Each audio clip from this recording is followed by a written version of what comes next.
Benar Tuhan, tanpa Engkau kami tidak bisa berbuat apa-apa. Sesungguhnya kami tidak punya apa-apa. Sesungguhnya kami lemah. Sesungguhnya kami adalah orang-orang berdosa Tuhan. Tapi hanya karena kasih-Mu yang begitu besar pada kami, sehingga Engkau menyelamatkan kami. Bila kami boleh ada bersama-sama Tuhan, kami boleh menikmati segala yang Engkau berikan bagi kami. Kami boleh melihat karya-Mu yang begitu besar dalam hidup kami. Semua karena Engkau Tuhan. Oleh karena itu ya Bapa, kami datang di bawah kaki-Mu sujud menyembah Tuhan. Kami mau Engkau terus memimpin kami. Kami bersyukur Tuhan, hari lepas hari sudah Engkau nyatakan bahwa Engkau ada bersama kami. Sehingga hari ini kami memasuki bulan Desember, dan sebentar lagi Tuhan, tahun 2020 akan berlalu. Begitu cepat. Kami bersyukur karena Engkau tidak pernah meninggalkan kami. Terima kasih Bapa, kami perlu Engkau. Kami butuh Engkau. Kami juga mau mengevaluasi apa yang telah kami lakukan, untuk kami tetap selalu melakukan apa yang Engkau mau, bukan yang kami inginkan, bukan yang kami mau. Kami mau selalu ada bersama Tuhan. Kami mau dengar-dengaran akan firman-Mu. Kami mau Tuhan, Engkau memimpin kami, karena tanpa Engkau kami tidak bisa berbuat apa. Terima kasih Bapa. Berfirmanlah apa yang telah Engkau siapkan bagi hamba-Mu dan bagi jemaat-Mu dan bagi gereja-Mu Tuhan, sehingga kami boleh mengerti apa yang Engkau mau dan Engkau kehendaki. Terima kasih Bapa. Kami percaya Engkau ada bersama kami. Sementara firman-Mu dibagikan, Engkau menjamah setiap hati kami, bukan karena hamba-Mu, tapi karena Roh-Mu ada bersama kami. Terima kasih Bapa. Di dalam nama Yesus kami mengucap syukur dan berdoa. Yang percaya katakan amin. Beri kemuliaan bagi nama Tuhan. Mungkin karena hujan jemaat jadi berkurang, tapi tidak masalah. Tuhan ada bersama kita, amin. Saudaraku, seperti yang saya katakan minggu lalu, bahwa hari ini kita berbicara hal misi gereja kita. Dan ini kebetulan Desember. Biasanya bulan Desember itu kita boleh menenung apa yang sudah kita lakukan sejak Januari dan apa yang sudah kita capai, di mana kekurangan-kekurangan kita, di mana kesalahan kita. Kita boleh mengevaluasi dan kita boleh merencanakan untuk tahun-tahun berikutnya, sehingga kita boleh menyenangkan Tuhan. Jadi judul firman Tuhan hari ini saya beri judul, bersama Tuhan kita bermultiplikasi. Amin. Bersama Tuhan kita bermultiplikasi. Mari kita buka teks. Kita ambil dari Markus 6 ayat 30 sampai 44. Ini pernah saya bawakan waktu kita usia 12 tahun. Waktu gereja usia 12 tahun. Mungkin sudah ada yang pernah mendengar, tapi marilah karena sudah lama, mungkin lupa-lupa, diingatkan kembali supaya kita tetap berjalan di dalam track-nya Tuhan. Amin. Markus 6 ayat 30 sampai 44. Saya baca. Kemudian rasul-rasul itu kembali berkumpul dengan Yesus dan memberitahu kepadanya semua yang mereka kerjakan dan ajarkan. Lalu Dia berkata kepada mereka, marilah ke tempat yang sunyi supaya kita sendirian dan beristirahat seketika, sebab memang begitu banyak orang yang datang dan yang pergi sehingga makan pun mereka tidak sempat. Maka berangkatlah mereka untuk mengasingkan diri dengan perahu ke tempat yang sunyi. Tetapi pada waktu mereka bertolak, orang banyak melihat mereka dan mengetahui tujuan mereka. Dengan mengambil jalan darat, segeralah datang orang dari semua kota ke tempat itu sehingga mendahului mereka. Ketika Yesus mendarat, Dia melihat sejumlah besar orang banyak, maka tergeraklah hatinya oleh belas kasihan kepada mereka, Karena mereka seperti domba yang tidak mempunyai gembala. Lalu mulailah ia mengajarkan banyak hal pada mereka. Pada waktu hari sudah mulai malam, datanglah murid-muridnya kepadanya dan berkata, tempat ini sunyi dan hari sudah mulai malam. Suruhlah mereka pergi supaya mereka dapat membeli makanan di desa-desa dan di kampung-kampung di sekitar ini. Tetapi jawabnya, kamu harus memberi mereka makan. Karena kata mereka kepadanya, jadi haruskah kami membeli roti seharga 200 dinar atau memberi mereka makan? Tetapi ia berkata kepada mereka, berapa banyak roti yang ada padamu? Cobalah periksa. Sesudah memeriksanya, mereka berkata 5 roti dan 2 ikan. Lalu ia menyuruh orang-orang itu supaya semua duduk berkelompok-kelompok di atas rumput hijau. Maka duduklah mereka berkelompok-kelompok, ada yang 100, ada yang 50 orang. Dan setelah ia mengambil 5 roti dan 2 ikan, itu ia menengadah ke langit dan mengucap berkat, lalu memecah-mecahkan roti itu dan memberikannya kepada murid-muridnya supaya dibagi-bagikan kepada orang-orang itu. Begitu juga kepada ikan, kedua ikan itu dibagi-bagikannya kepada semua mereka, dan mereka semuanya makan sampai kenyang.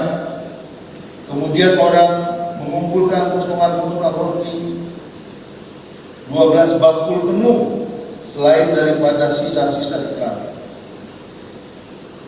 Yang ikut makan roti itu ada 5.000 orang laki-laki. Luar biasa ya. Kita sudah sering dengar kisah ini, saudaraku. Nah, kita baru merayakan HUT 21. Dan dimulai, saya mengulang ini, dimulai dari 10-12 orang waktu saya diutus ke tempat ini. Sampai hari ini, kemarin saya bertanya pada Reagan, itu yang tercatat dari dewasa jemaat youth sekolah minggu itu sekitar 700 orang. Sementara visi kita 5.000 jemaat, bahkan lebih. Dan saya tetap beriman karena saya telah melihat penyertaan Tuhan. Dan konfirmasi bagi saya, apa yang Tuhan telah lakukan dan Tuhan sudah sediakan bagi kita.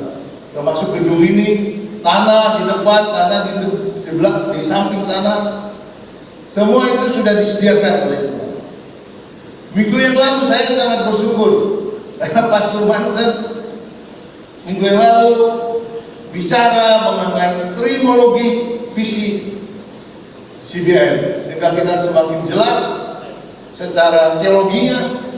Dan hari ini saya mau bicara mengenai misi. Dan ini mengulang khotbah saya 12 tahun yang lalu, waktu usia kita 12 tahun. Waktu itu jemaat 400. Artinya CBN telah bertumbuh walaupun lambat pertumbuhannya. Amin. Sekarang kan 700, berarti sudah bertumbuh.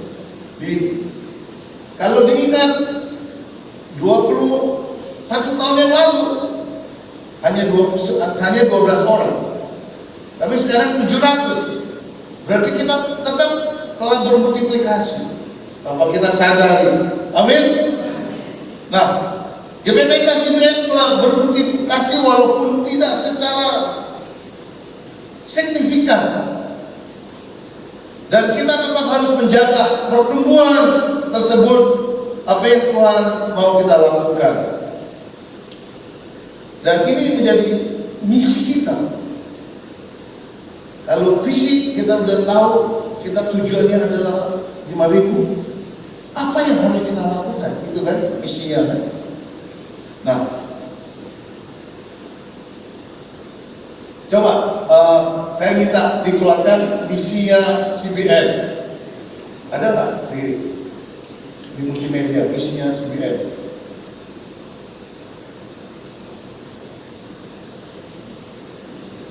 Membawa ini visi, misinya Gereja baru rasuli melalui apa saudaraku? Itu harus kita ingat. Misi kita itu, track kita itu adalah KKA. Kendaraan kita itu KKA. Amin. Untuk mencapai tujuan itu, kendaraan kita adalah KKA. Jadi KKA itu nggak boleh dihilangkan. Amin. Tapi KKA-nya juga harus hidup. Nah, dari merenungkan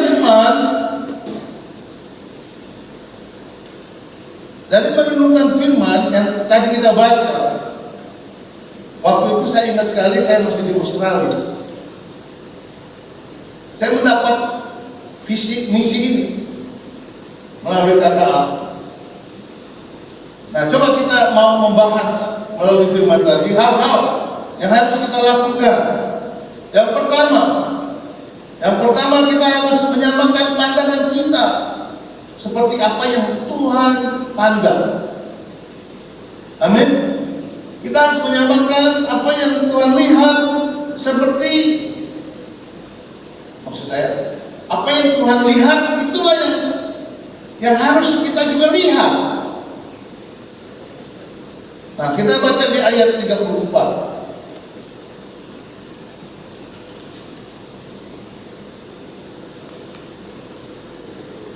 Ketika Yesus mendarat, dia melihat sejumlah orang banyak, maka tergeraklah hatinya oleh belas kasihan.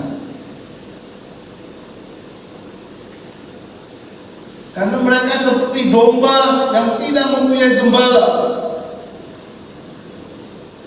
Kalau kita melihat orang di luar, kita tahu bahwa keselamatan itu hanya ada melalui Tuhan Yesus. Bahwa mereka yang tidak mengenal Tuhan Yesus, tidak menerima Tuhan Yesus sebagai itu pasti binasa. Seharusnya kita adalah anak-anak kerajaan Allah. Ada spirit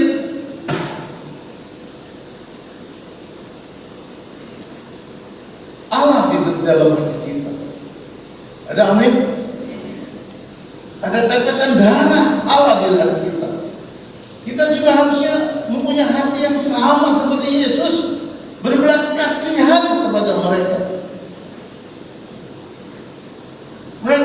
Yesus melihat begitu banyak jiwa yang akan hilang, begitu banyak jiwa yang akan binasa, karena mereka tidak punya gembala. Oleh karena itu diperlukan gembala-gembala yang banyak untuk bisa menggembalakan mereka.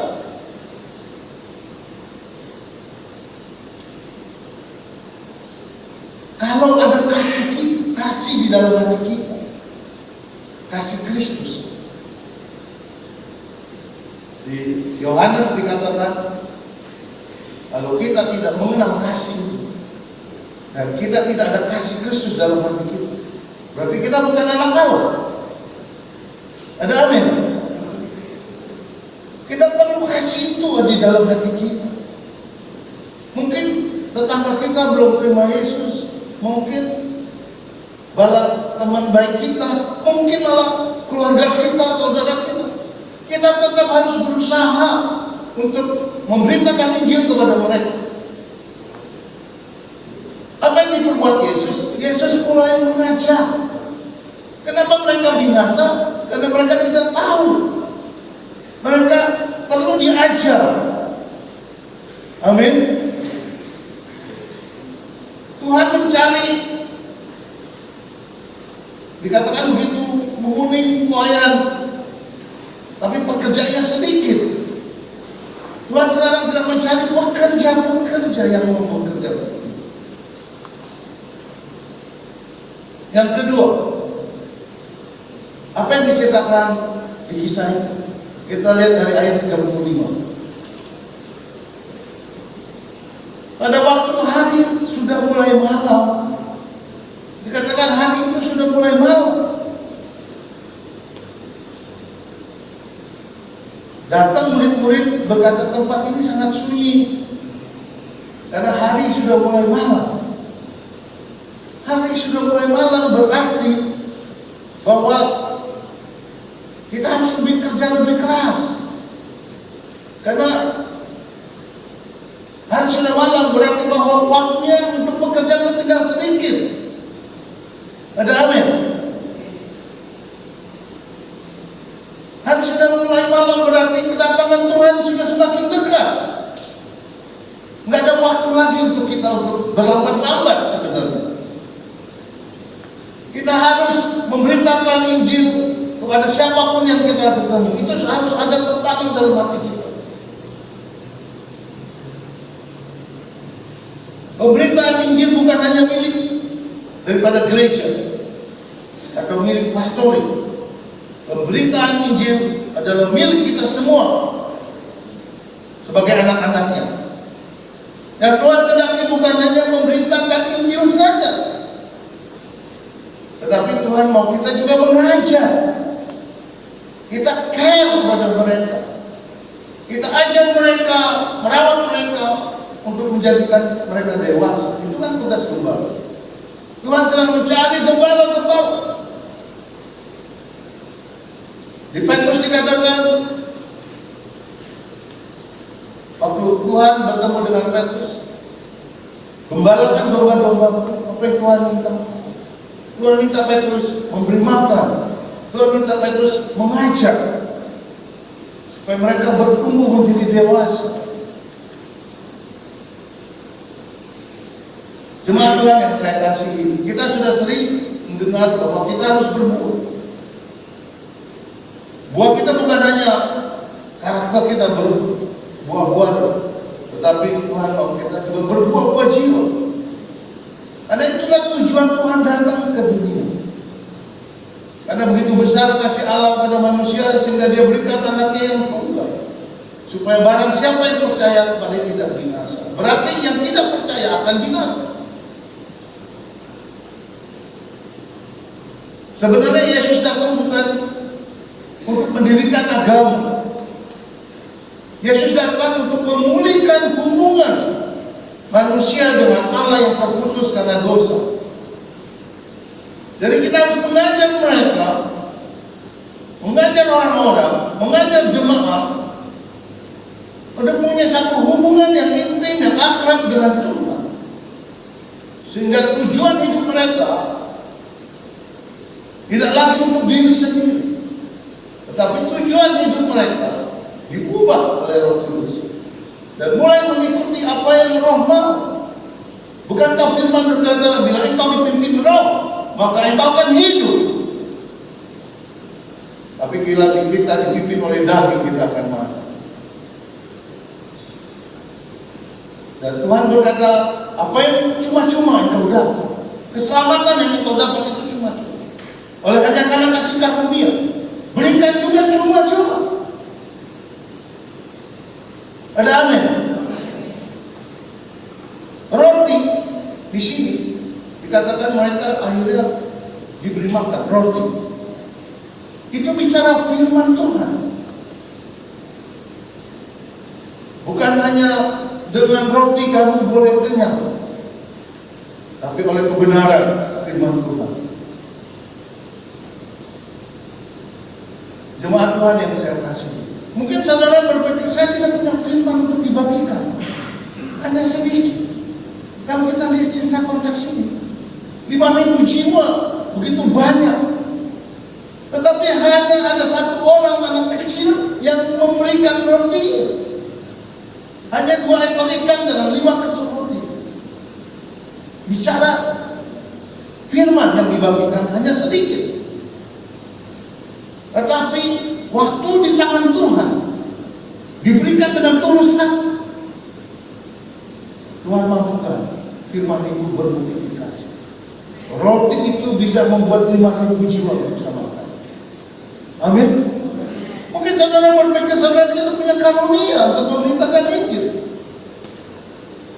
Hanya sedikit yang saya bisa, hanya kesaksian bagaimana waktu saya terima Yesus. Coba bersaksilah walaupun sedikit. Saya punya pengalaman. Waktu kami ke Israel itu tahun 94, 93 saya baru ditembak, dan boleh dikatakan saya baru aja lahir baru kembali. Waktu kami di dalam kendaraan bus, Saya diminta bersaksi kembali. Saya bersaksi kembali mengenai waktu saya ditembak. Tapi saya melihat semua yang mendengar di bus itu, di jalan itu, mereka nangis tersenyum-senyum. Apakah karena kemampuan saya? Bukan. Tapi karena kerelaan saya untuk mau memberitakan apa yang saya sudah alami. Ada amin jemaat Tuhan yang saya kasih. Tuhan Roh Kudus bekerja dan menjamah mereka. Dan akhirnya apa yang saya terima? Keluarga saya dan saya melihat salib Yuda, kayu yang naik ke atas.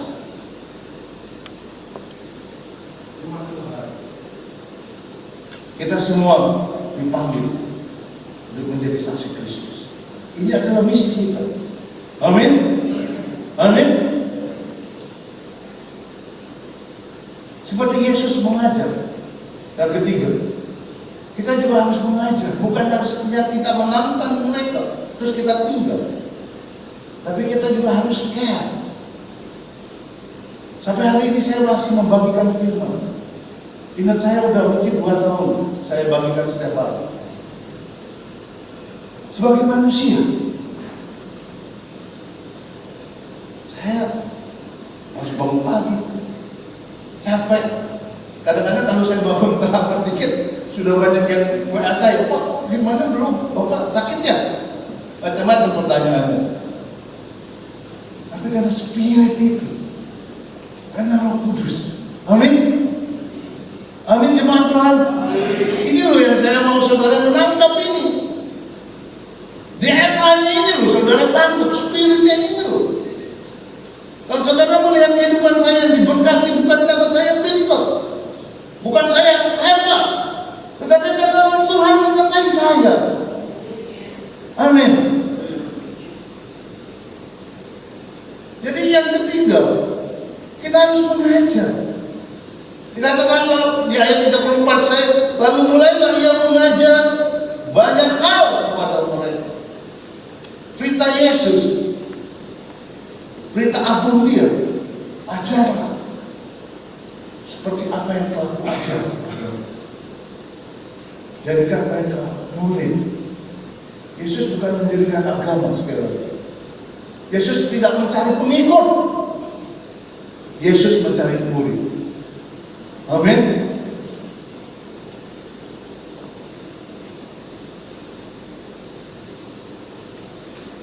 Tujuan Yesus datang ke dunia sekali lagi untuk mencari mereka yang terhilang dan menyiapkan umat yang layak dalam kerajaannya. Bukan yang umat yang tidak layak, saudara. Kita buka Lukas 1 ayat 17. Dan ia akan berjalan mendahului Tuhan dalam roh dan kuasa Elia untuk membuat hati bapa-bapa berbalik pada anak-anak, ya, dan hati orang-orang durhaka pada pikiran orang-orang benar.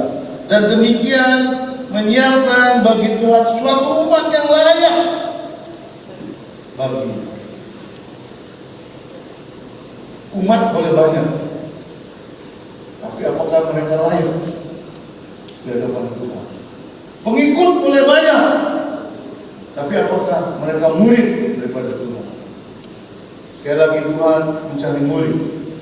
Dia bukan mencari umat, dia bukan mencari pengikut, tapi dia mau menjadikan kita murid yang juga melakukan apa yang seperti dia lakukan.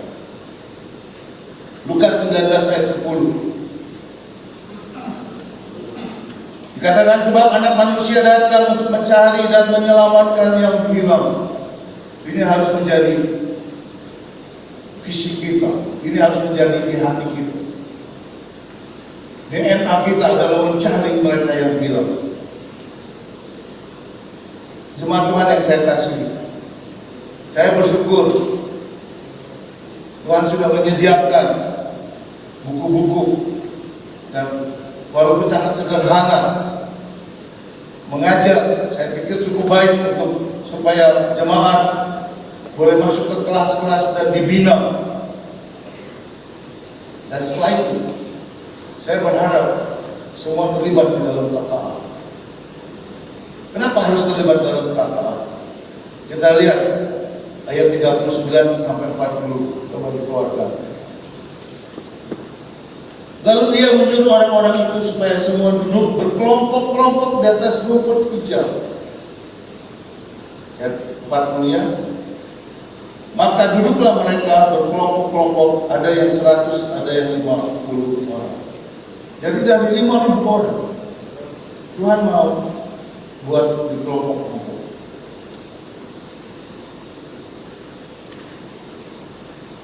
Keluarga kerajaan Allah adalah misi. Sekali lagi, keluarga kerajaan Allah, kelompok kecil atau KKA adalah misi GPPK Subian. Di dalam KKA semua jemaat akan diajar melakukan yang sudah diterima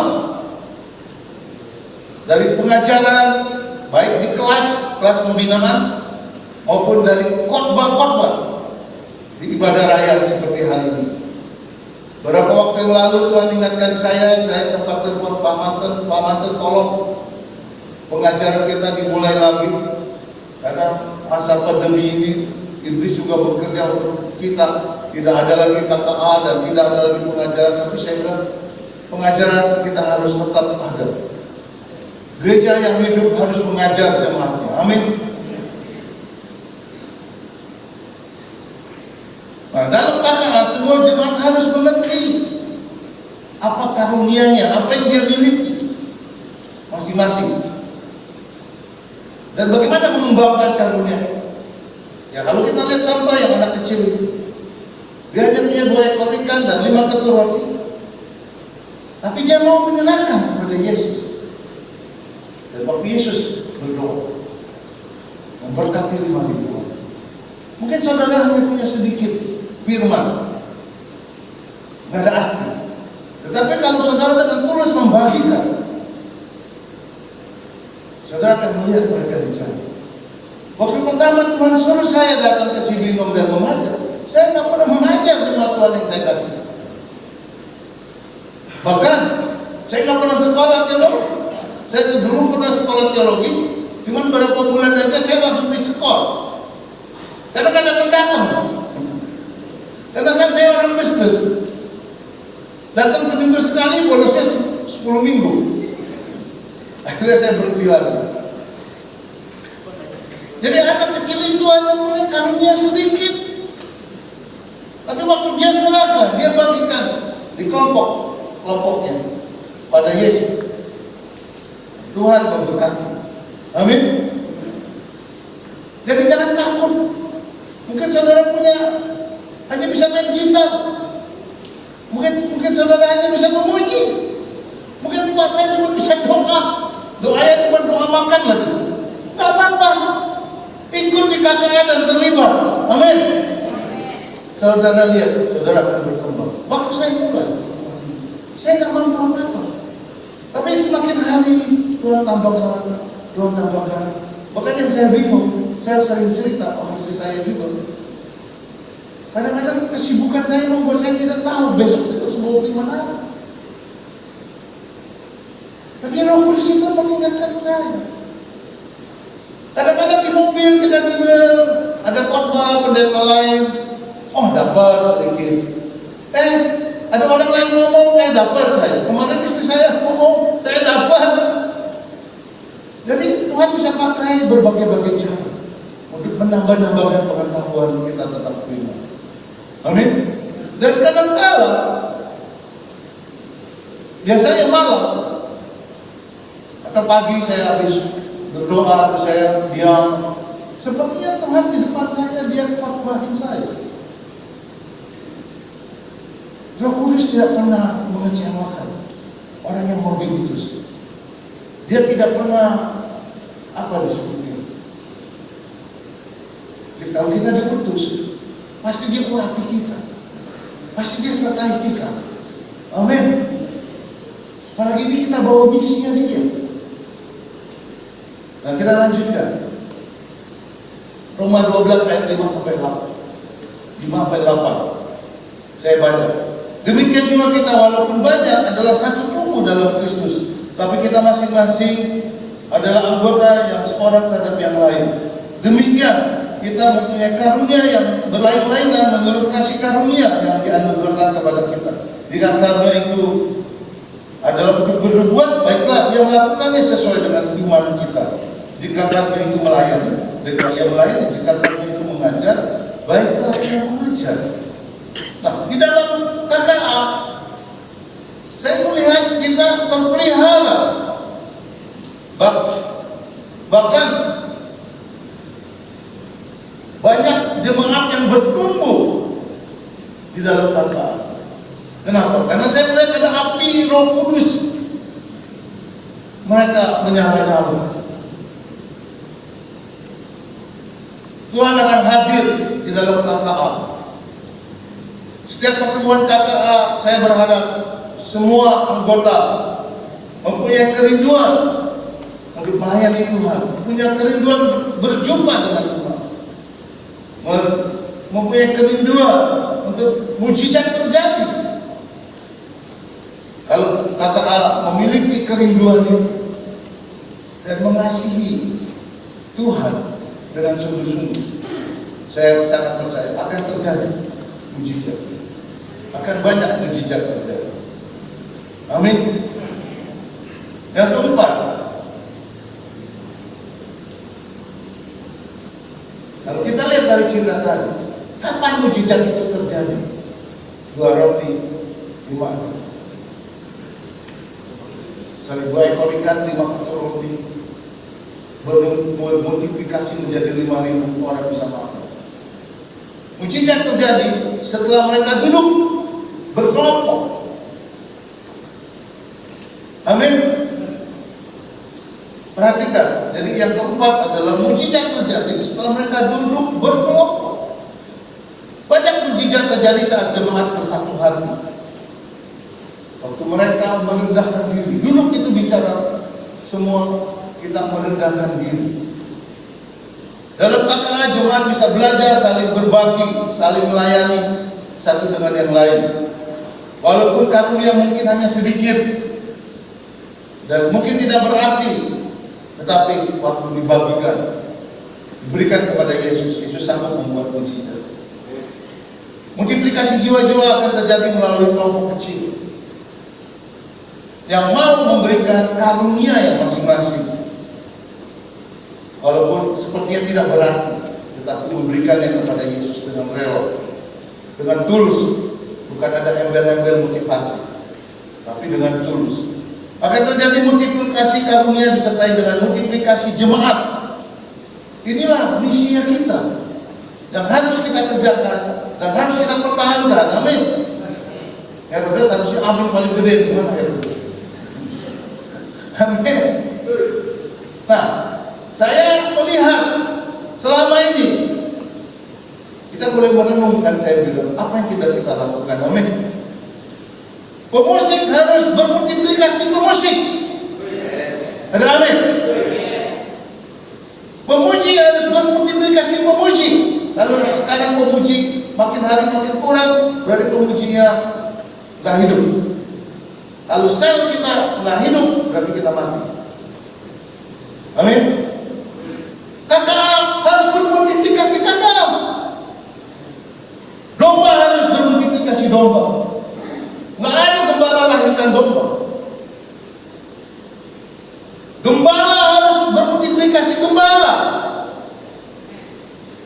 Gereja harus bermultiplikasi gereja. Coba tolong ditayangkan. Saya mau lihat biar jemaat mengerti. Tolong ditayangkan cabang-cabang kita saat ini. Ini sengaja saya minta multiplikasi multimedia bekerja. Pertama, kita sudah punya anak Bosen Manado, di PPK Bosen, digembalakan oleh Pastor Lexi. Ada fotonya, 40 jiwa gedung PPK Cibiren Bosen. Nah, ini seperti ini. Kita sudah ikut ambil bagian waktu dia renovasi gedung ini. Gedung ini, saya cerita sedikit, tolong di stop dulu. Gedung ini, waktu saya datang berapa tahun yang lalu, itu adalah milik seorang jemaatnya yang diberikan untuk dia ibadah. Waktu saya datang ke sana, Tuhan bicara sama saya. Saya akhirnya ketemu dengan orang yang punya gedung. Saya bilang, Pak, Ibu, dia seorang ibu. Ibu pinjamkan ini ke gereja ini untuk ibadah. Tapi nanti kalau ibu meninggal, bagaimana kalau anaknya ibu nggak kasih lagi untuk mereka beribadah? Bukankah terjadi konflik? Betul ya? Saya bilang sama dia, Bu, kalau ibu rela itu mendingan persembahkan saja ke gereja. Saya cuma bingung, karena gereja itu udah sangat sempit. Kita mau renovasi, tapi milik orang gitu kan. Kalau kita investasi terus orangnya ambil kan, bagaimana gitu kan? Ya, dia bilang ya didoakan aja Pak. Saya berdoa untuk dia, saya berdoa juga untuk Lex. Tahun depannya gedung itu diberikan kepada Lex. Beri bulan ini. Maksudnya diberikan kepada gereja. Akhirnya saya push Lex untuk dimodifikasi. Maksudnya apa namanya? Direnovasi dan kita juga ada bantu dana renovasi. Nah sekarang gereja agak besar, jemaatnya saya lihat youth bertumbuh di sana. Baik, lanjut. Nah GPPK CBN Tambak Agung Lampung. Gereja ini saya bangun, bukan saya bangun, maksudnya saya bantu dana untuk bangun. Waktu saya belum jadi gembala. Waktu itu saya masih jadi evangelis. Pak Andreas Melkisedek dia tahu. Kita karena berangkat bersama dia. Sumat tahu. Gereja itu tadinya sangat gubuk, tapi kita bangun. Bahkan saya bangun sekolah di sini. Jadi Tuhan sudah taruh di hati saya. Jauh sebelum saya jadi gembala untuk mendirikan gereja dan sekolah. Saya nggak tahu waktu itu, nggak ngerti. Pokoknya saya bangun sekolah aja. Karena kebetulan ada seorang teman yang juga bareng saya. Nah, kemarin ini tahun lalu kita renovasi. Jemaatnya 71. Nah ini kita renovasi. Tolong dibuka.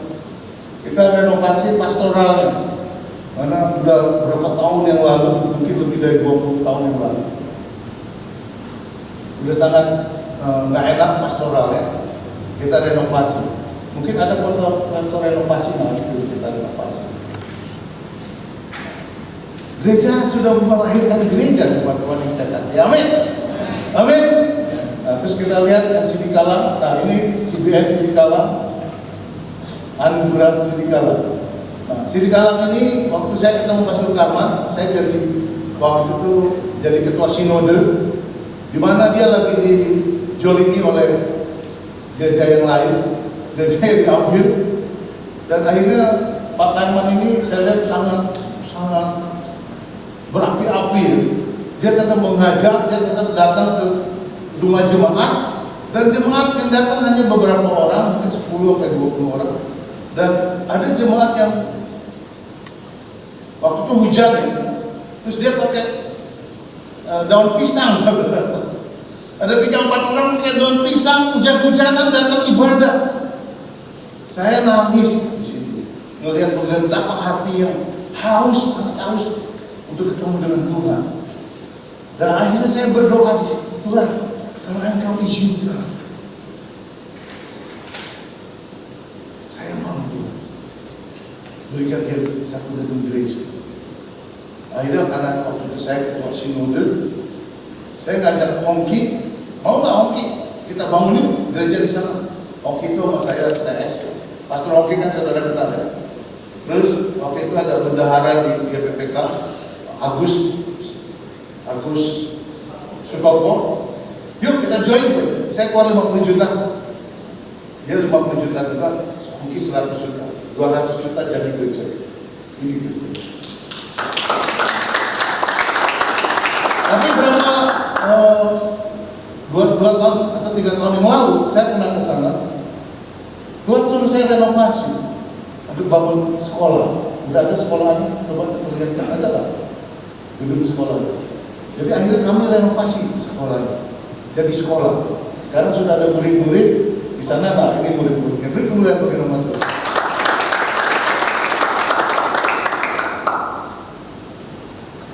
Ini yang di sini kalah Pastor Karmat yang lupa lagi.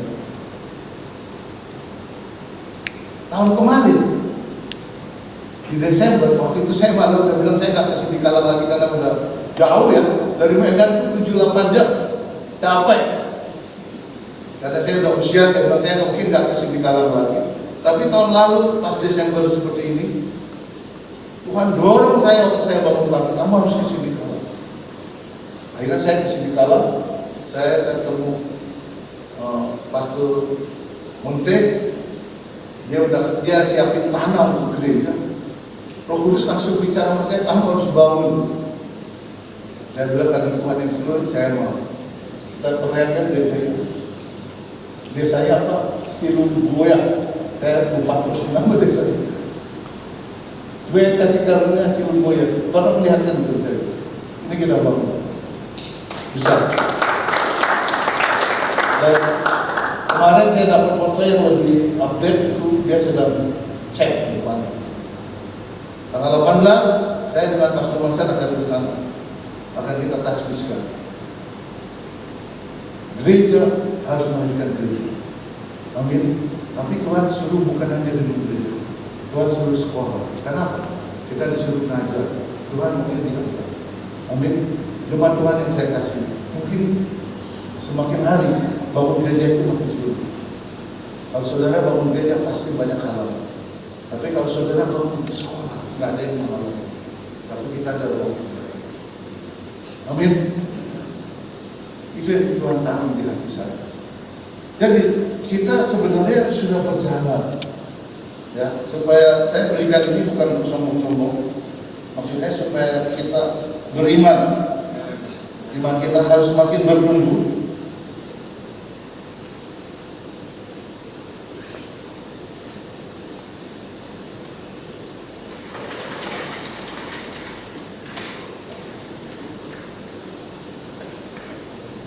Kita lanjutkan. Jadi multiplikasi GPPK CBM itu sedang terjadi. Amin. Baik multiplikasi. Saya lihat pemain drum, terima kasih untuk sahabat yang mau mengajar. Multiplikasi pemain keyboard, terima kasih untuk Iman yang mau mengajar. Bagaimana mereka multiplikasi kalau mereka nggak diajar? Amin. Mereka harus diajar. Pemuji harus mengajar. Jadi jangan untuk diri sendiri, mengajar supaya ada pemuji-pemuji yang lain. Gembala harus mengajar, bermultiplikasi gembala. Saya bersyukur sekarang kita bersiapkan gembala-gembala yang muda yang baru, dan saya melihat akan terus bertambah.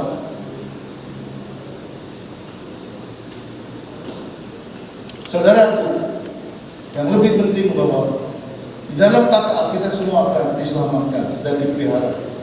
Sementara dunia sedang digoncangkan, KKA adalah alat Tuhan untuk menyiapkan jemaat, sekali lagi, jemaat yang layak bagi Dia. Di dalam KKA Allah, hak kerajaan Allah dibagikan, diberikan kepada kita. Amin. Mari kita lihat Lukas 12 ayat 32, ini yang terakhir. Saya minta pemuji naik ke atas. Lukas 12 ayat 32. Kita baca bersama-sama.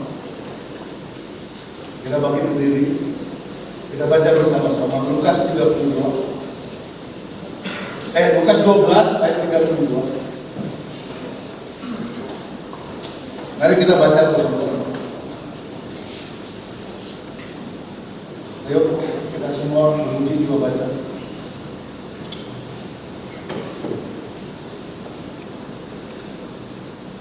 Tiga, dua, satu. Janganlah takut, hai kamu kawanan kecil, karena Bapa telah berkenan memberikan kamu kerajaan. Kenapa namanya KKA? Karena kita adalah keluarga kerajaan. Kelompok kecil adalah keluarga yang Syukurlah kalau saudara sudah terhisap di KKA, tetapi jemaat yang mungkin masih simpatisan, saudara belum terhisap di KKA, segeralah berhubungan dengan KKA terdekat itu. Karena saya percaya melalui KKA ini kita terpelihara. Nggak mungkin saya sendiri bisa mengawasi 700 jemaat, tetapi saya percaya melalui KKA saudara terpelihara. Karena KKA adalah panjangan tangan dari Gembala, dan saya adalah panjangan tangan dari Tuhan Yesus. Mari kita satukan visi kita, tangkap ini visi kita dan misi kita. Jadi jangan beranggap KKA bukan apalah KKA. Mari saudara, datanglah ke KKA dengan karunia apapun. Saudara rindu memberikan kepada Tuhan, maka Tuhan sanggup memultiplikasikan karunia saudara. Saudara, mungkin saat ini, saat pandemi, banyak sekali tantangan, banyak sekali yang sepertinya mana mungkin. Tapi marilah kita percaya. Marilah, saya sangat percaya, karena saya sudah melihat bagaimana Tuhan menyertai saya dalam perjalanan hidup saya. Dia pasti tidak pernah berdusta, walaupun terlihat sepertinya mustahil, tapi tidak ada mustahil bagi Tuhan. Mari kita nyanyikan lagu itu. Saat ku tak melihat jalanmu, saat ku tak mengerti rencanamu.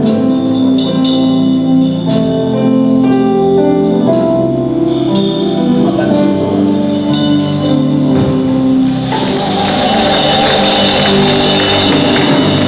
Biarlah segala pujian, segala hormat, segala kemuliaan hanya bagi nama-Mu